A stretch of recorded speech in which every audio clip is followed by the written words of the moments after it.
I have been a stuntman for a long time, done a lot of different films, played characters that, mostly bad guys that are stunt related, so they'll think about casting a stunt person that might be able to act as opposed to an actor, then having to double them and shoot around their face and everything else. Just easier to get a stunt person to play the part. And I had done a few parts like that. I got the job of stunt coordinating a movie called Prison, and that's where I met John Buechler.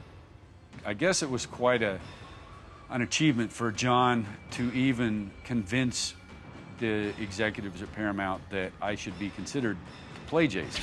I actually pitched him to Frank Mancuso and showed him a headshot and a resume, and he says, he's fine, but you know, I don't really care, but he looks kind of small to me. I don't think he can play Jason. So I actually got together with a buddy of mine, Tom Calloway, who ended up shooting a lot of the second unit on the movie, and Kane, and we created a mock-up suit with a hockey mask and shot a test where he's picking up a guy and throwing him through walls and stabbing people, and it sold Frank that, okay, I understand what you're trying to do here.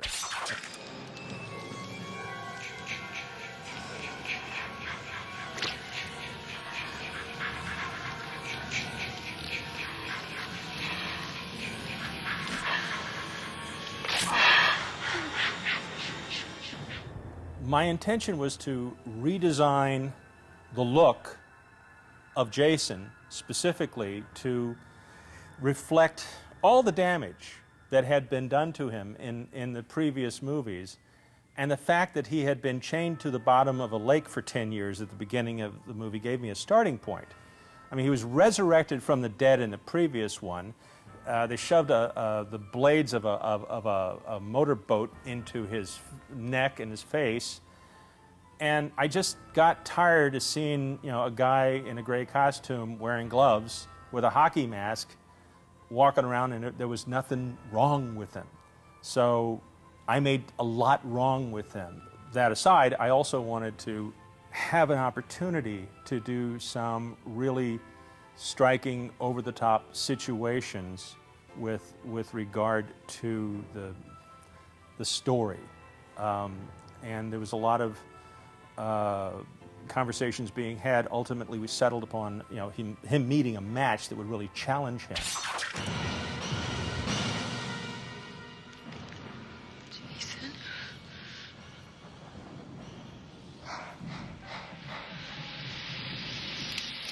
He was very animated, and he was one of my first directors, and he was very kind.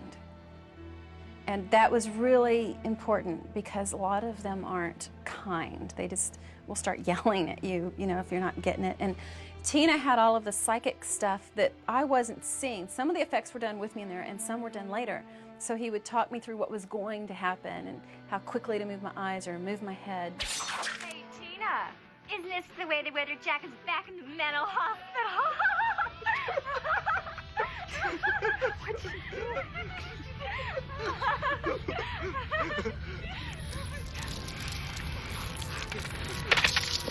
Wow.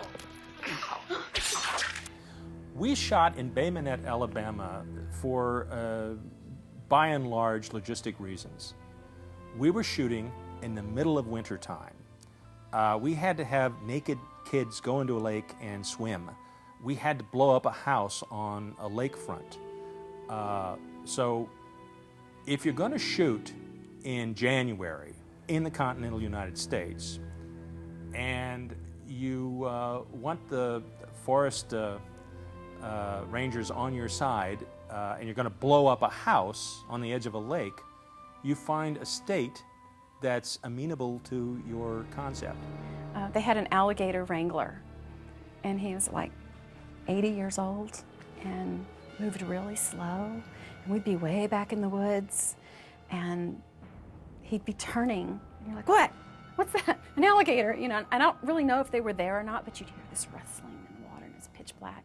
And they'd say action, and we were to run out, and it's like, no problem, I'm out of here. I was like running. So I remember that night. I didn't think he could turn fast enough to shoot one if it were coming.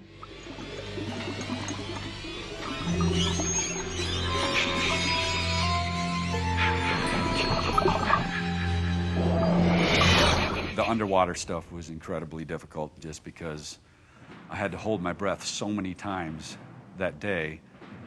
You don't even think about it, but if you have to hold your breath as long as you can for, 80 times during a day, it wears you out. I was exhausted after that day, and all I did was sit underwater.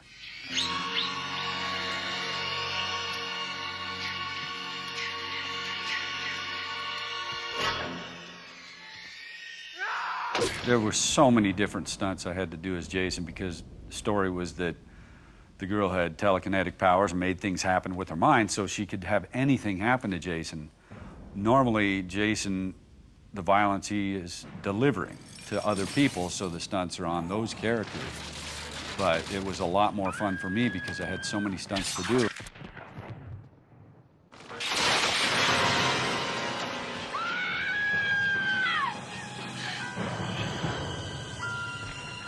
I'm not really very short, and the window wasn't all that high from the bottom of the windowsill to the top. It was all breakaway glass, and I had to just run and crash through it. But I had to crouch and run at the same time and crash through it without really looking uncoordinated. And when I jumped through the window, my head cleared the upper real window frame by a quarter of an inch or something, so I got lucky on that one.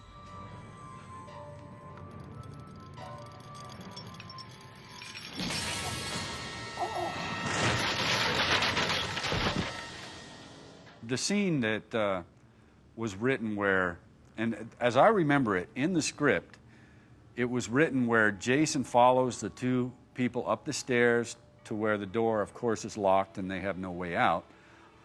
I walk up the stairs, get to the top, and as written was, she makes the light shake and swing and hit me in the chest, and I tumble down the stairs.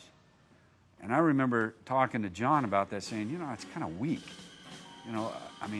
First of all, I think the light should hit him in the face, which is no problem since I had the hockey mask on. And then I said, what if, he's a big monster guy. He's not going to go tumbling downstairs. What if he just falls through them? So we manufactured, once I was at the top of the stairs, we manufactured balsa wood stairs for about 10 of them or something. And I remember just falling backwards, which wasn't that difficult, although it was a small area to fall into. I had to be right on the mark going backwards. And I wanted to fall like a tree, which is why it's such a dramatic fall going through the steps. And I had a landing area underneath, but it was very narrow. And come to find out after the stunt that I went and looked at the stairs, and my head had crashed through the very last balsa wood stair. The one right below that, which is only 2 inches away, was where the practical one started. So it's a good thing I didn't go any further, because I would have really smashed my head on the real wood.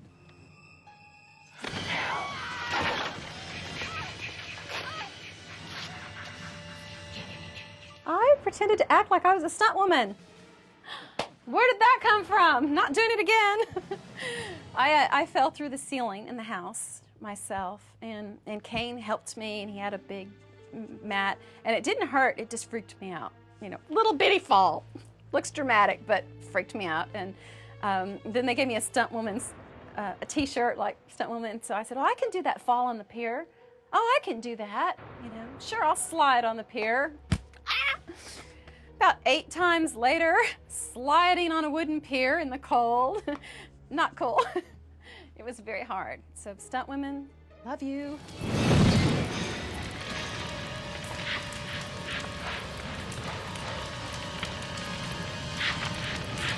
And the fire scene is really one of the most difficult ones I've done. I've done a lot of fire, fully engulfed fire stunts, but that was different because of the costume I had to wear, and also the fact that we ignited on camera, which I guess you don't really think about it, but most often when you see someone on fire, you cut from something else to the shot of him already on fire. It's done quickly, so you don't really notice, but in this we had the ignition, Lou Carlucci rigged a propane cannon, so it would blast fire out of the furnace, whatever, and ignited me on camera, and then I did the stunt, and I was on fire for like 40-something seconds, which was extremely long at the time. Still is fairly long, but back then it was almost unheard of. But because of the stuff that I had to wear as the character, we were able to manufacture some safe materials to be able to do that.